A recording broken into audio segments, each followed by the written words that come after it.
Hi, everybody. Welcome back to the summit. I'm your co host, Dr. Mike Shapiro, and I'm here with Chris Miles. He is the cash flow expert and anti financial advisor and is a leading authority teaching entrepreneurs and professionals how to get their money working for them today. He's an author and host of Money Ripples podcast.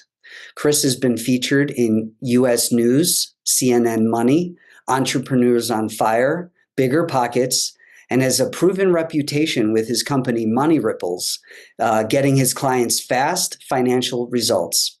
His clients have increased their cash flow by over 300 million in the last 15 years. Chris, so happy to have you here, and I'm looking forward to an education for myself as well as for the viewers. I'm happy to be here too. Thanks for having me on, Mike. You're welcome. I like to start our interviews by kind of going to your own heart. Like, what's your service-oriented mindset as you're doing this work? What do you hope most for people you're working with? I want them to have the same thing I was able to experience myself, which is that freedom and prosperity, to live their life now, not tomorrow. Kind of like my sign says behind me, right? I mean, that's really what it comes down to, because I know that our days are limited. We don't know how long we'll be on this planet. I mean, I hope I'll be here for a long, long time, but you just never know, right? There are no guarantees. But the one thing we can guarantee is today. What can we do right now? And I remember I had that choice. I could either just, be all, just take my own time and just, live a quiet, peaceful life, just living on the investment income that had coming in, or I could do something different. And that's why we call our company Money Ripples, right? It's that ripple effect. Because as you're blessed financially, you have a greater ability to bless the lives of those around you. And that's really what we're here to do, is create that ripple effect in others' lives. Where do people start, though? I know this isn't finances. There's so much baggage around money, especially in our country. It comes at a high cost, working so hard for it. And I'm guessing there's ways we can have more abundance and not have to give up so much of ourselves. So what's your strategy, and what do you teach people? Yeah, you have to almost unteach people everything they've been taught about money to really do that. Because, I mean, let's admit it. I mean, money's always been a scarcity topic, right? There's never enough of it. You can never make enough. You have to just work harder to make more money, trade time for dollars and all this other kind of stuff. On top of that, like, you're shamed because if you're not putting away like 20% of your income every single, year, then you're a loser, and you're never going to make your financial goals. And somehow you still have to provide for your family. Oh, and by the way, you have aging parents you might have to worry about. So you have this generational squeeze and all these other pressures. And everybody's like, all these, little financial pundits out there that sit on their butts just telling you what to do. Okay, I look like one of them right now, but obviously they're telling you what to do, and it's just not really giving you that hope, right? And I get it, because I was raised the same way. My dad was worked in the automotive industry, worked really hard. He actually had heart attacks in his 40s and 50s. Heart attacks and strokes by that point. And I vowed, even as a kid, I never wanted to be like that. I never wanted to be the person who always said, "Hey, we can't afford this. What do you think I am made of money? Money doesn't grow on trees." Those kind of things you hear. And so I wanted something different. But after going to college, I realized, wait a minute, even if I go down this path like everybody else, this corporate path, I may not have any freedom either. And that's where I actually went. I was going to go into business consulting at first, but I figured if I'm going to do that, I should have business experience. So I tried to find some business to start. And the first one that I started was actually becoming a traditional financial advisor, commission only financial advisor, right? So I started that business, did it for 4 years, never went back to college to finish my degree or my MBA or anything like that. And but while I was in that, I realized pretty quickly that, a lot of people were really hanging their hopes and dreams on the things that I was teaching them. They were really hoping and praying that what I was to tell them was going to work. And I was drinking the Kool-Aid. I was selling the hopium, as I like to say, right? And hoping that they'll be able to make something work. But then I remember my dad reached out to me after I'd been in the industry for 4 years. And he says, "Well, when are you going to become my financial advisor?" So as I sat down with my dad, you have to understand, was a penny pinching saver. This guy would never tip at restaurants. In fact, he would even steal plates and dishes if he got bad service at restaurants. So he got tipped, you know? And so like this guy, like I expect him to have, he would be the retirement dream. Well, the thing is, I sat down with him and he says, "Okay, Chris, I'm 61 years old. I'm getting sick of this. I want to retire. What can I do?" And I looked at his finances for the first time ever. He dumped all of his money in his 401k, got the company match and everything like good boys and little girls should get. He was 100% debt free, including his mortgage. So this guy would be like the guy that Dave Ramsey would say, that's my boy, right? In fact, probably is my dad that taught Dave Ramsey everything he knows. Now I think about it, because my dad's older than him. But anyways, I mean, he did the traditional stuff you've always been taught. The thing that I was teaching as a financial advisor. And as I looked at his money, I said, Dad, if you want to retire today, you better hope you die in about 5 or 6 years, because that's when you're going to run out of money. Okay, well, what do I do? I don't know. You did everything right from what I teach, right? And that shook me hard to the core, because I was thinking this, if it worked for anybody, it should be my dad, and it didn't even work for him. Who else did this not work for? That, I mean, he was a penny pinching saver. What about everybody else? And it was just a few weeks later, I was talking with a friend of mine who I trained to be a financial advisor, but then he left to go do real estate investing. And he said, Chris, how many of your clients are really financially free where they don't worry about money? I said, well, even the retired ones worry about money, even the retired doctors and people like that. I said, okay, well, great, good job. Way to help people be free, so to speak, right? Because obviously they don't feel free, but obviously they're retired. Well, how about this? How many of you guys as financial advisors are financially free, not off the commissions you're earning, but actually doing these investments, like saving in these mutual funds? I said, well, I know there's guys working in my office since the late 1970s, which is when I was born. So I'd say none of them. He says, there's your problem. And that's when I kind of, I decided, and then you asked, like, what's that first step? Well, one, I had to awaken to the reality that this stuff isn't working. If Fidelity shows that out of 45 million clients, only 810,000 have $1 million or more. And of those people, 35% surveyed said they think it'll take a miracle to be able to retire, because they're only supposed to live on 3% of the $1 million bucks. That's 30,000 a year. Like, I got to keep working. I got to keep slaving away. And there seems like there's never any hope.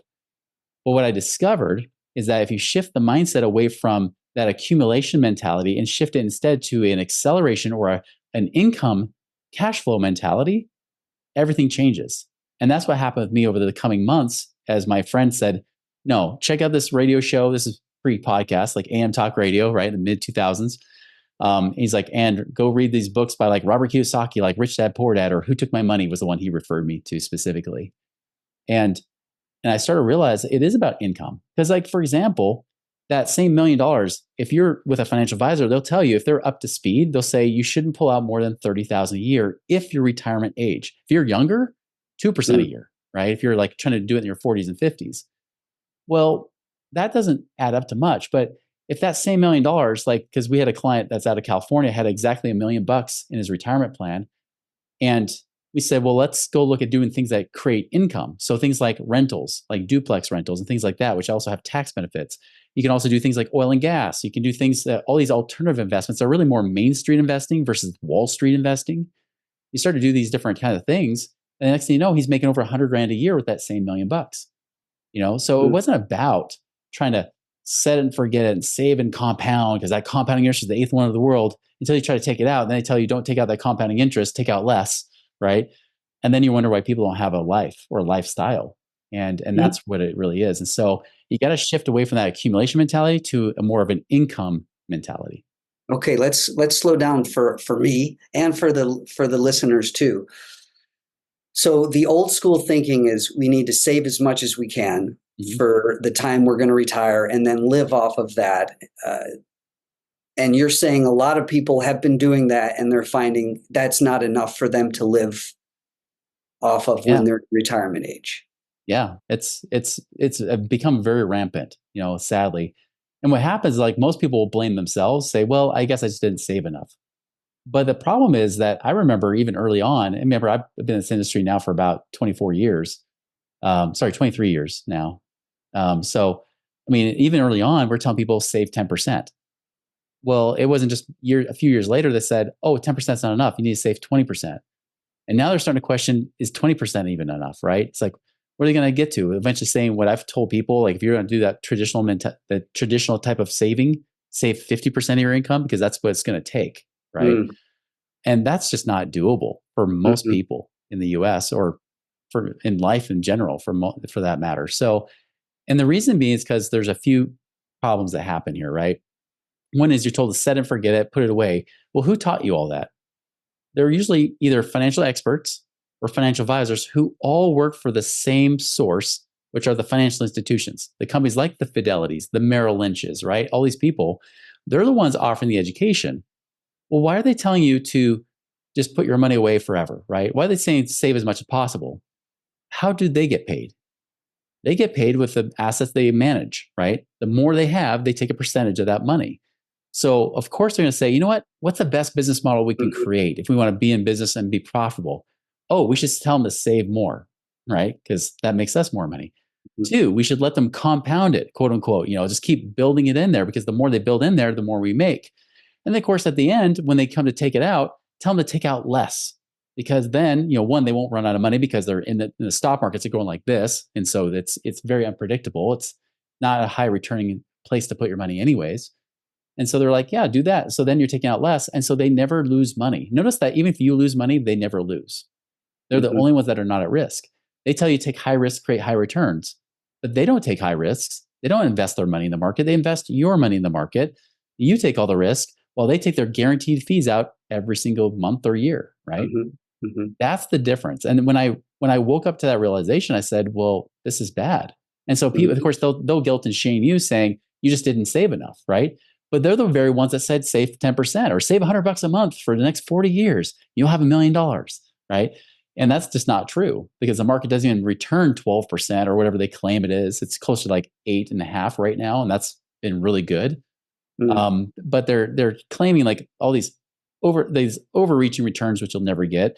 You have all these higher risks. You have the ups and downs that you might have to weather. My dad, the reason that he had a delay into his 70s wasn't because he hadn't been saving, is because I met with him a little after Y2K when the market was starting to recover.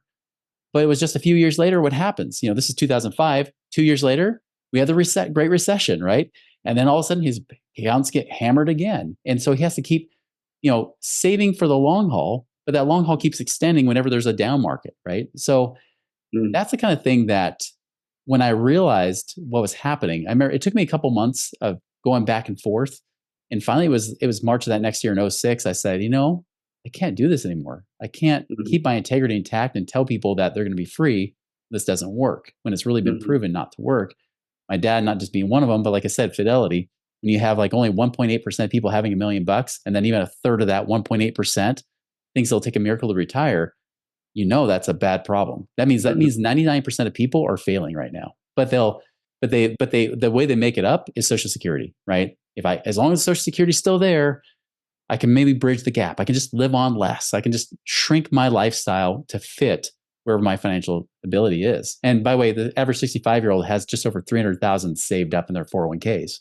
So do the math, 3% of 300,000, that's like $9,000 a year. You're like, yeah, I better get that. I better get that Social Security. And I'm probably going to have to pull out more than my financial advisor recommends, hoping and praying I don't run out of money too soon. Mm-hmm. So the system itself that's teaching us to save actually are the ones that benefit. The system benefits, Yeah. we don't benefit. I mean, that's pretty standard in how systems are set up for their benefit and not for ours. But it's really important that we wake up to the fact that this is happening so that we can make different choices with our hard-earned money and the way we work. That's what I'm hearing from you right now. That's right. It's basically financial pharmaceuticals is what it is, right? I mean, that's really what it is. Like the pharmaceutical industry that we think is trying to save our lives. No, they're profiting, right? Right. Yeah, there's some benefit to what they're doing, but a lot of it we know is still geared towards trying to make them more profit and money. And that's not always in our best interest. The same with insurance, medical insurance. I mean, all of these systems are really there for themselves, even though we may benefit, hopefully, sometimes from their services. All right. So we wake up and we're like, that system's not really working for us. It's working for them. So what's the strategy then? We're going, okay, I don't want to just put my money into something where they benefit. I want to benefit later so that I have some freedom, I have some spaciousness, and I also have income. So we want to use our money wisely. It sounds like we want to go toward a system that benefits us, not the banks or the institutions. That's exactly it. I give like these 3 pieces of advice called get lean, get liquid, and get out. Get lean means obviously be a wise steward of your money. Doesn't mean live cheap. You don't have to live on rice and beans, right? But be a wise steward, track your money, make sure you know how much is coming in, how much is going out, that kind of thing. Get liquid means get money in your possession, like you were just saying, right? Instead of locking it up with these institutions, Um, Instead, get it in your possession, and then get it out means get it out into cash flowing asset backed, like real asset backed investments. And Mhm. so, like, for example, the get liquid part is the part that's tricky because the financial education system has been telling you lock your money away, lock into your 401ks, your IRAs forever, right? Even if you may not make it to that age, still lock it away. And then two, pay off your house, like just like my dad did, right? Like pay off that house, become debt free. Well, when you're paying down your mortgage, all that money is not going to you; it's going to the bank, and they love it. That's why they will give you a better interest rate on a 15-year mortgage than a 30-year mortgage. Because a lot of people think that the banks just want to make interest on you, and they'll do that anyways.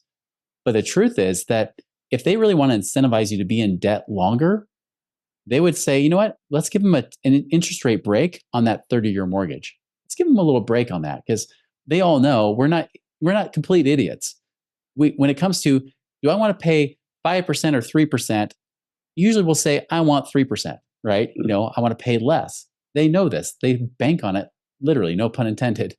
And so as a result, that's why they say, well, no, 15-year mortgage. Why? Because every dollar you pay them in principal gives them the ability to now lend out 10 more dollars, right? And so they're like, hey, give me as much of that principal as you can, pay it down faster. They'll tell Mhm. you, and I was a mortgage broker, I used to tell people, oh, if you want to screw the banks, just pay it off faster.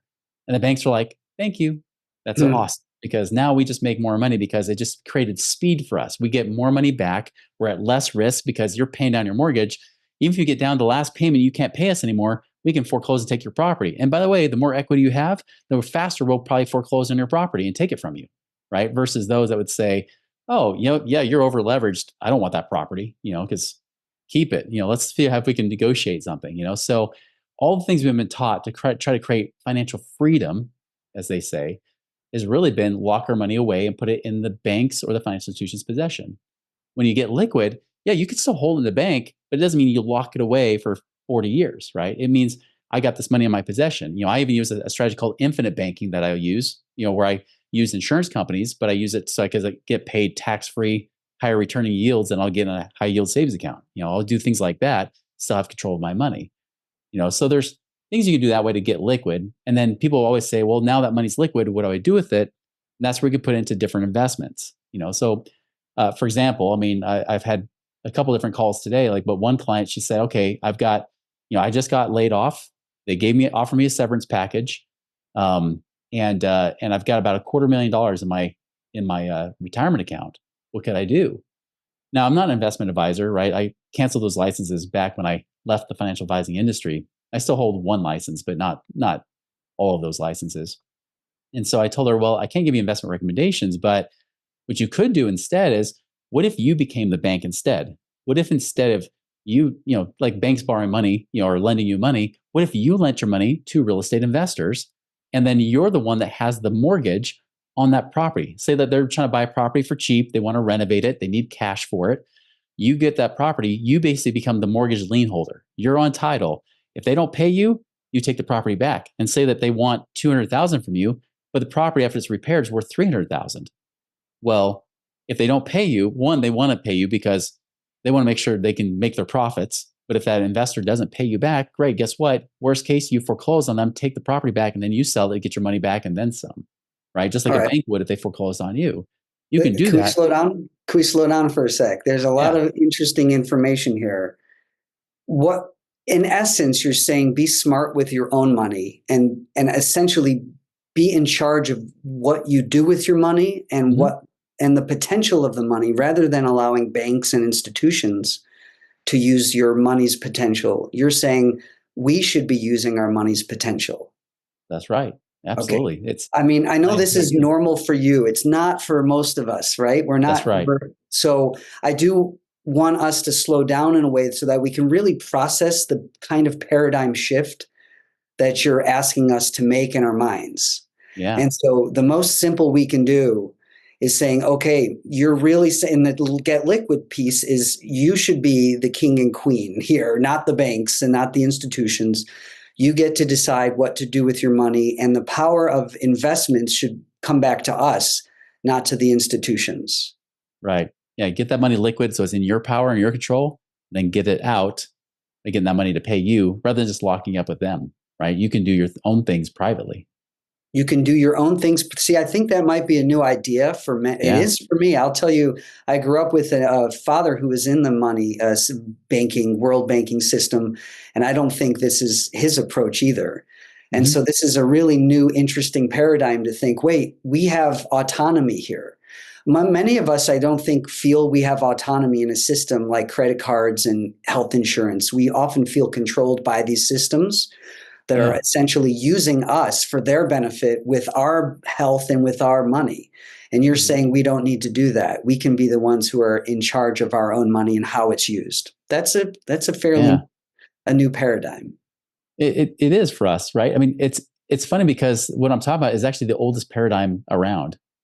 It's how people have been investing for thousands of years. But the last couple hundred years, we've always been, especially in the last 40 years or so, when financial advisors really became bigger on the scene, we've been always told that investing equals stocks, right? Investing is mutual funds. Investing is that 401k, right? Which is really just saving is what you're doing in those places. And we've been told that that is how we make our money. That's how I thought. I mean, as even as a financial advisor, the things I'm talking about right now, I didn't even know about. That's Mhm. what got me so much more hope all of a sudden. After I felt hopeless as a financial advisor at the very end, then I started to see there was hope because I said, wait a minute, this has been out there the whole time. That's why we call it Main Street investing versus Wall Street. Wall Street's the stocks, right? But Main Street, I mean, people have been buying and selling houses and property and land for thousands of years, right? That's nothing new. There's people Mhm. that have said, hey, I need to borrow money from somebody to be able to make this work because I don't have all the cash. How can I do that? There's people doing that to this day. Yeah, definitely more, I wouldn't say complex, but it's definitely a more advanced system than just, buying and selling dirt. But, but there's definitely like a lot of ways to do that now. And technology just makes it so much easier where like I can have real estate investment properties that I go put money into all the way across the country in places I've never seen before with my own physical eyes, right? Mhm. Because between Zoom, heck, we even got like Google and everything else. I mean, there's so many things we can actually do virtually that we don't even have to be there on the spot. Mhm. Even when people they sometimes hear me talking about real estate investing, they think, oh, it's like buying the property in my backyard, right? Like just down the street. Mhm. No, in fact, half the time when people talk about doing that, it's a horrible idea. It's a bad investment.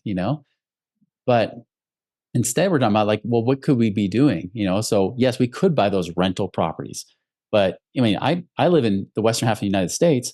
I buy all my rentals on the eastern half because I know the western half of the United States sucks when it comes to rentals. But if I go out in the southeast, for example, I've got like properties in Tennessee or North Carolina and places like that. I've had Alabama properties and whatnot, and I have a property manager that manages it for me. So I don't have to deal with the tenants, the toilets, and the trash. I don't even have to find the renters. That's always the concern. They're like, yeah, but how do I do it? Well, if you've got the cash, guess what? You get enough for a down payment. The bank comes in with the rest of the money. And then, of course, you can have a property manager that's there on site to be able to manage it for you. And you can still make money off of that thing. And that's something I just never thought was possible.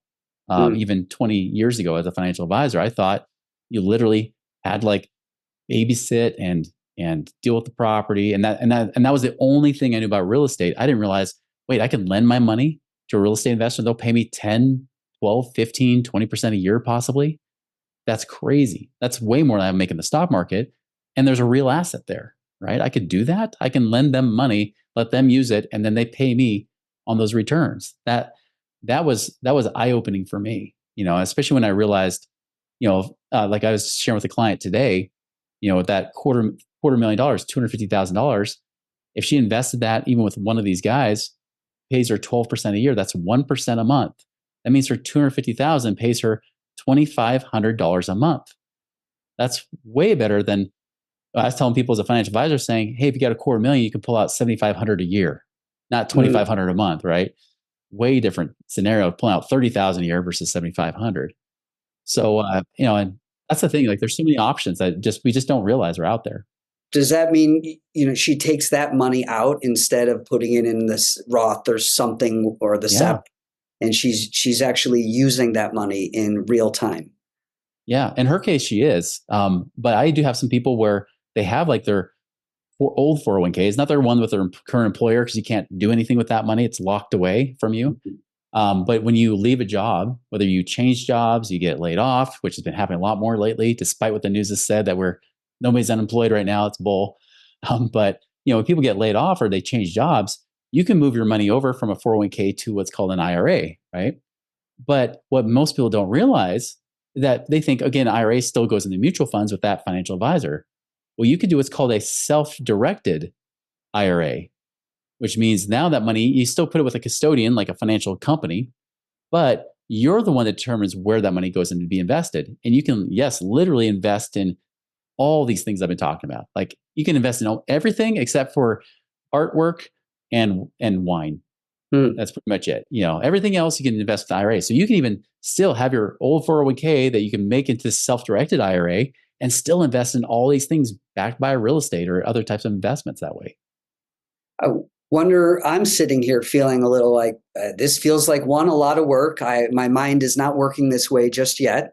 So I'm watching myself because I'm a normal human being, and I've been Yeah. trained in the way you were initially talking about. So I can see a little bit of resistance to like, can I trust this new process? What sounds like is there risk in this new process? It's easier to do it the old way. These are kinds Yeah. of reactions I'm watching myself have. So I'm wondering, I'm sure the audience, some of us might be having the same types of reactions. What is the risk? And is this a lot more work? Things like that, because it's scary to go to a new system, even if the new system is better for us. It's still scary to go to something new. Oh, absolutely. And that doesn't apply to everything in life, though. I mean, you try to do Yes, it anything does. new. Exactly. Yeah. Yeah. No, it's no different here too. Absolutely. In fact, people will say, "Well, who's your number one competition?" I was like, "Really, it's comfort." It's because people will sometimes tell me they're like, "This sounds great, Chris, but I'm a quote unquote conservative investor." I'm like, "What do you mean by conservative?" Like, well, like I do more what the mainstream does. I'm like, well, from what I look at, you're in the stock market, right? That's high risk, mediocre returns. You're taking higher risk than I'm taking. So to me, you look risky, right? Because, well, one, I was there. I did have my money there and I got my money out of those places because it was risky and it was like not really moving the needle. So you might think you're a conservative investor, but really you're a comfortable saver.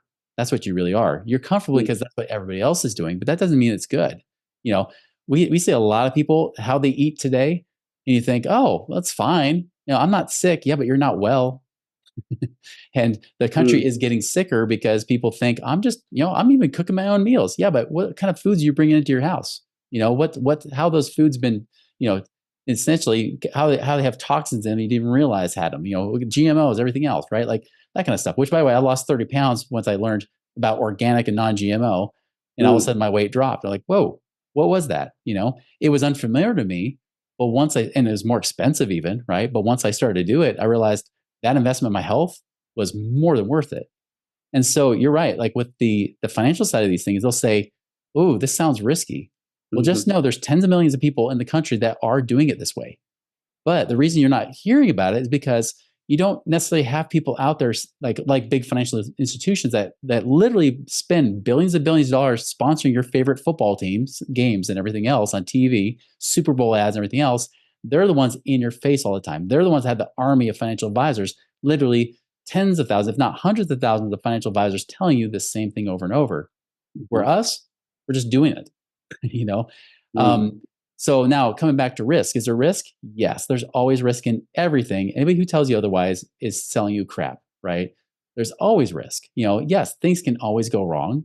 The one thing you should realize though is it hard? Not as hard as you would think. It's actually Mm. quite easy because, like I said, it's not because you're like the first person to do it. There's tens of millions of us already doing it today. Even that self-directed IRA thing, there are literally custodian accounts like Equity Trust. You can look them up. They're like the 900-pound gorilla that have people's IRAs. They do hold and sponsor self-directed IRAs.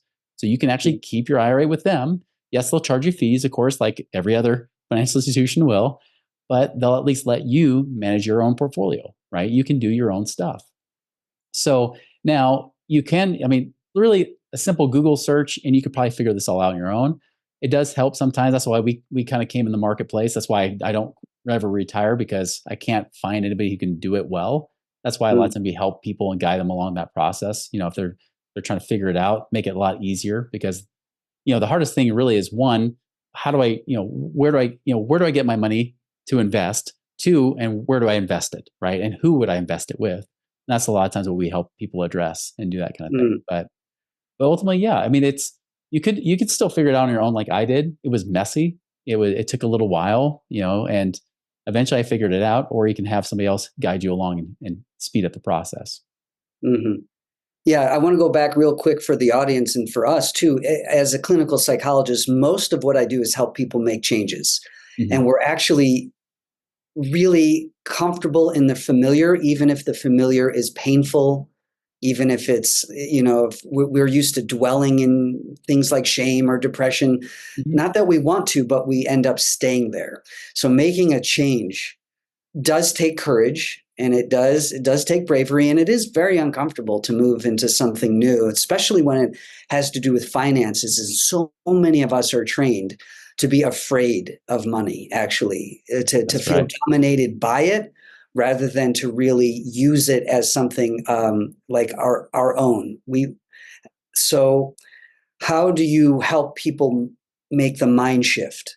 Because what you're doing is actually making mind shifts. And then out of that, Yeah. there's just behaviors. But when people come to you, you're really helping them shift their relationship to money. And so I would love for us to have a small discussion for the audience. Many of us are scared of money or have been trained in, Mhm. like you said. So, how do you really help people make these mind shifts?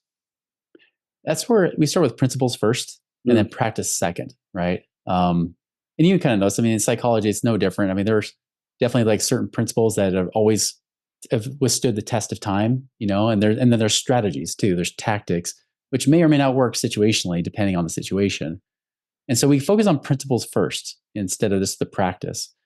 Like, for example, one thing that helped me a lot, and I try to help a lot of people realize, especially if they have a real negative association with money, and I've noticed that really the prevailing view for a lot of people is that if you want to get rich, it's usually a zero sum game, right? It's a scarcity game. It usually means that someone has to lose for someone else to win. It's a win lose game. It's never a win win. So it means if you get rich, it's either because you got lucky because you won the lottery, or two, you screwed somebody over, right? You had to take advantage of somebody. And there's no doubt there are people that do that. But what I've learned, and especially that helped me shift it, and by the way, I even thought that as a financial advisor, I thought if I was going to be a good benevolent person, I should cut my costs down to almost nothing. Which in business isn't really a great business model or strategy to use. At least not if you want to keep your family happy. But I was trying to do that because I thought, well, if I just sacrifice myself, then everybody will get the best deal. And what's fascinating is when I started learning that dollars doesn't follow luck or exploitation. Not about that. It follows value.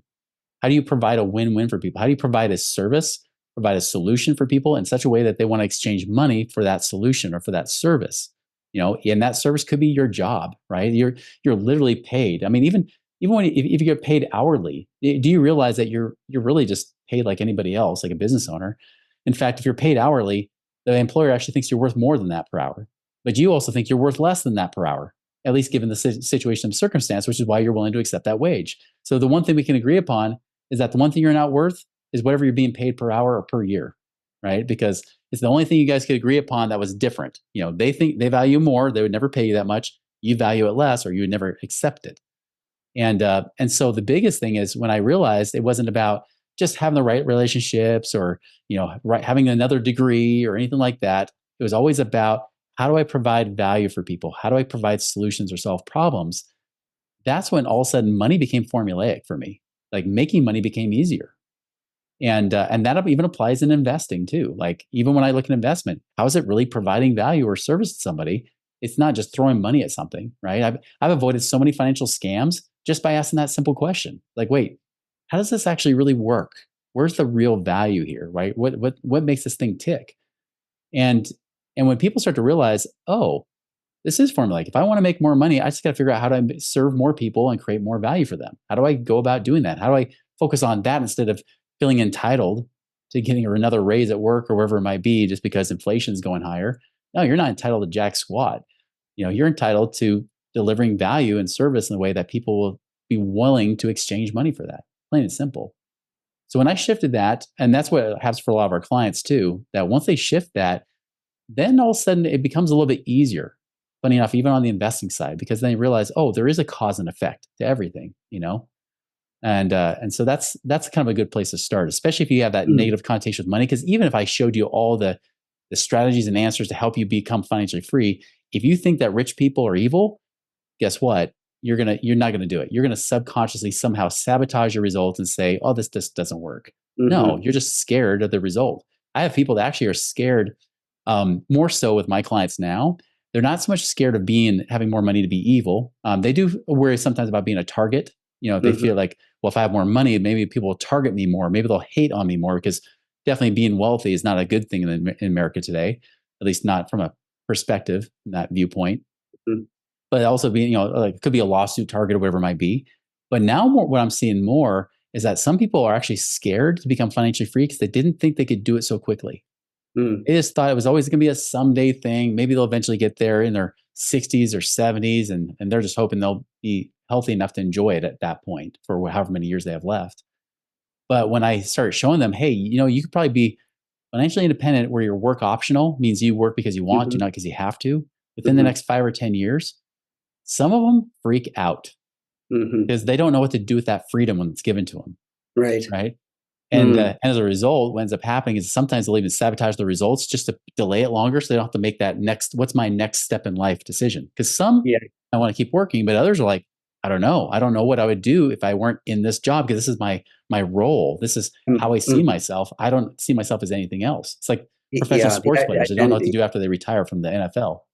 It's the same for most of people I work with. I work with first responders a lot, and so as they come Mm, toward retirement, which they're really longing to, uh, yeah. they don't realize that their whole identity is tied up in the uniform and in the jobs they're doing. And so it's actually very scary and unsettling when they finally have the freedom they've been waiting for. Now they Uh-huh. realize, but who am I in this whole process? So it's not Yeah. different in any means for anybody going toward what they think is freedom actually means the unknown. And we have to Yeah. be very comfortable with the unknown. And that includes work optional. Who am I if I'm not doing this job? But Hmm. I want to slow down and go back to a point you made about money something around value, because that's Yeah. a paradigm shift you're talking about, an essential paradigm shift.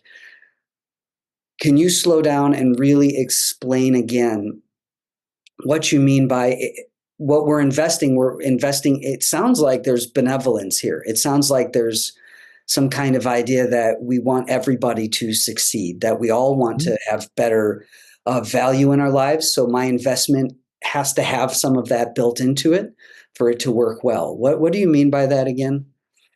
Yeah, it's really comes back to how you solve problems, serve people, or add value in a way that they want to exchange money. Because the truth is, people have money, right? They have, whether it's dollar bills or a number in a bank account, they're only willing to exchange it if they think they're going to get something of more value than what they pay for it, right? Just like I used that employer example, right? They'll pay you a certain wage because they think you're worth more than that. You'll accept the wage because you think you're worth at least a penny less, right? Well, no different. If you want to make more money here, like it's always about how do I add more value? How do I serve people more? How do I give them something more if they need? What are problems they need to have solved? Think about Amazon. I mean, because you can trash talk Bezos all you want, and nobody's perfect, of course, right? But you look at like Amazon and Jeff Bezos. I mean, how crazy is it? Like we're living in a sci-fi movie where you Mm-hmm. can go on your computer. You don't have to call up any human being like we did back in the COD days, back in the 80s. You had to dial now, operators are standing by, right? You don't have to do that. You go on your computer at 2 a.m. and then the next day, that freaking item you ordered shows up on your doorstep. Mm-hmm. That's insane if you think about it, right? Mm-hmm. He got rich from that. He created a lot of value by creating solutions, and making people's lives easier, more convenient, whatever it might be. Say whatever you want about the guy. You can say that about Musk or anybody else, right? I mean, really, these people, when they're focusing on how do I solve this problem, or even solve a problem you didn't even know was a problem, if you go about doing that in life, always trying to figure out how you can do that, it can work better. Even if you're an hourly employee, instead of just going to your employer and saying something like, "Hey, I've been here for so many years, or I've done this, I've done this. I deserve a raise, which I'm an employer. I have my own business. I would say, screw you. you know, Mm, if you come with me with that attitude, doesn't mean I don't think they're valuable, because I think mm, my people are like one of my biggest assets in the company, right? But it's coming with that attitude doesn't work. But if someone were to come and say, listen, like, what can I do to add more value to your company? Like, what can I do more that would merit a raise or earn a raise? What could I be doing? Do you know how few people ever ask that question? Like, I actually had a client who worked at Wells Fargo, and he was saying, hey, there's this promotion that's up for grabs. Um, but it's pretty competitive. There's over 100 people applying for this job, but I'll make $3,000 or $4,000 a month more if I get it. I said, all right, well, what do you have to do? Like, well, I don't know. Go ask mm, them. So we went and asked them, and they said, well, if you're not the top salesperson in Wells Fargo, but if you do X, Y, and Z, you know, do that. Like, that's what we'd like to see. So I told him, I was like, even if you spend an extra half hour to an hour a day on your shift, just to try to make sure you hit the numbers and targets that they're trying to set for you, do it. Out of over 100 people that applied, two got the position. He was one of those two. And when they called him in, they said, we did give you the position because you're the best salesperson. We got that guy already. We gave it to you because you were the only candidate that actually asked us what you could do to earn it. And that impressed us mm, so much that you stood out. We gave you the position. And you got another $3,000 or $4,000 raise. So he didn't have to be the best. He just had to like focus on, how can I serve them? How do I serve the people that, whether you're a business owner, you're serving clients or customers, if you're an employee, how do you serve your employer? You come from that kind of attitude, money will start to come a lot more easily than you expected. mm. So it sounds like there's a paradigm shift, not only in what we do with our money, but how we see it. There's a value to it in serving other people and being of Definitely. use, not just to ourselves, but to others. And that's actually a mind frame of abundance rather than scarcity. And I Mm-hmm. think that's something we've been hinting at throughout our talk, that we're generally coming from a mind frame of scarcity. I need more. I don't have enough. I'm dissatisfied with what I have, and I need more, and I want more, and I'm going to push for that. And that's exhausting. And it's also a bit toxic to have a scarcity outlook. And I know I do in different ways have a scarcity outlook, whether it's relationships or money. And it's depleting to be that That's way. right. It's depleting, and it actually hurts us. Verse one of abundance one, which is tied in with gratitude. I'm really grateful for what I do have. And then how do I use what I do have to be of greatest benefit to all of us, not just to myself? Mm-hmm. That's a shift when we make. It's empowering, and it builds confidence, and it also feels better to have one of abundance and gratitude, and then to actually be of service with our with what we have. So that's what That's I'm right. hearing from you. Absolutely. It really comes back to that abundance mentality, which, is just not taught typically, right? Mhm. It really does come down to that there's more than enough time, there's more than enough money, there's more than enough, opportunity. You don't have to get into the ground floor of that business opportunity, right? How many times people try to use scarcity to influence you to try to get into something, when the truth is that there's an abundance of everything. Now, granted, there is a limited amount of time, true, to some degree. And yes, there's limited resources of money, but there's an unlimited amount of exchange you can do with that money to create more with it.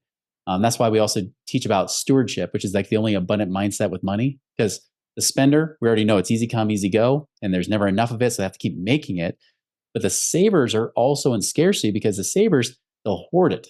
They can never save enough. They can never pay off their debt fast enough. It's just never, ever enough. And that kind of mentality, it doesn't matter what your finances will say on a paper, you'll never feel free. That's why our poster clients are almost like the Dave Ramsey graduates, because they were taught in that scarcity mindset there.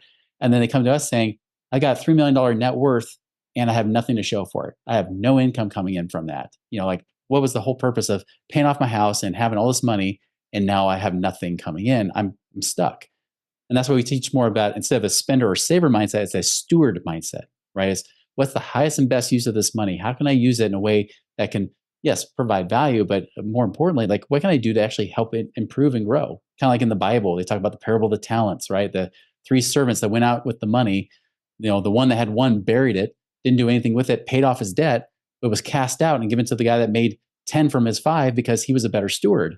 And that's the kind of thing, is that we all have this charge with our lives, not just with money, but with everything that we have in our lives, our time and our talents and everything we've been given, how are we going to use that to be able to not just enrich our lives, but the lives of those around us too? Mm-hmm. So I would love to get in deeper discussions on scarcity versus abundance mindset. I would like to ask you as we're wrapping up to be as concise as you can with what scarcity is and what abundance is. From your perspective, those mindsets, just so we can leave this going, okay, I can see one, I can see the other, and I kind of want to go toward one. Mm-hmm. Yeah, scarcity is always about limits. There's never enough. It's even emotion wise, you're dealing with fear, greed, doubt, impatience. A lot of times, greed people confuse with being abundance, but in truth, that's also scarcity emotion. There's always like there's not enough of something, right? That perspective of there's not enough. Like even greed, they're like, oh, well, it's just not enough time. I just got to get it now. I got to make more, more, more. Why? Why are you trying to make more? Versus an abundant mentality, there are no limits, right? It's limitless. You don't operate in fear. You operate in faith. You don't think that there's not enough time. You actually know there's more than abundance of time. There's more than enough money and to spare. It's all out there, and you can exchange it many, many times, millions of times, unlimited times, so that everybody can be enriched. And that's a whole nother example of that too. But I mean, that's really what it comes down to, is that it really comes down to that there's more than enough out there, and you can relax. You can come from a place of power versus force. Mm.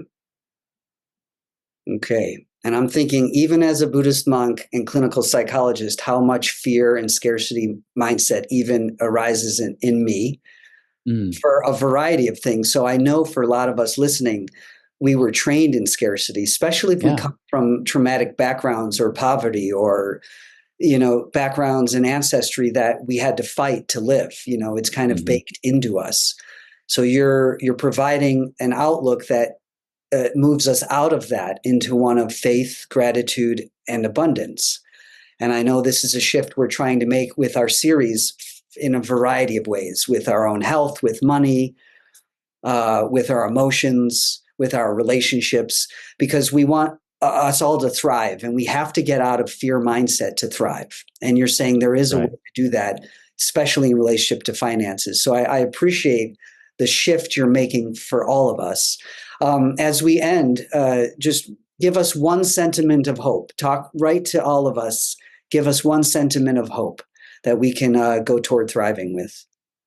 That's one thing I often say, is that there always is hope, right? It's just it requires a different way of thinking. Sometimes a different way of approaching that problem, that solution, and it's true. Like I've seen it so many times in my own life, and I've seen it in a lot of people we've worked with as well. Is that sometimes freedom is easier than we think, but it does require us to become a different person, right? It's not just having more money. It's becoming a different person first, shifting that mindset you said you're talking about right there, and then using that to operate differently. And I'm telling you, it's I've seen it so many times happen. Like for me, it's not even a matter of faith. It's really more formulaic, right? It's just a matter of, when, and how you're going to do it. So yeah, just know that, and I've been in a place where I was over $1 million in debt at one point, and had to dig out of that hole with no money, no credit, no bankruptcy. I just had to get gritty a little bit, and still was able to do it to become financially free, where I was making over 10,000 a month of passive income by that point, just 10 years later. So, if I can do it, if I can come from a negative $1 million standpoint, and if you're at zero, guess what? You're $1 million ahead of where I was. So there's definitely hope. That's true. I mean, that's just numbers true. That's amazing. How do people find you? Just look up Money Ripples, whether it's moneyripples.com, at Money Ripples on social media, or even the Money Ripples podcast.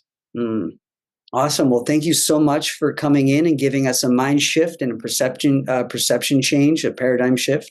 Really appreciate you coming on the summit. Thank you so much. Appreciate you having me. Thanks.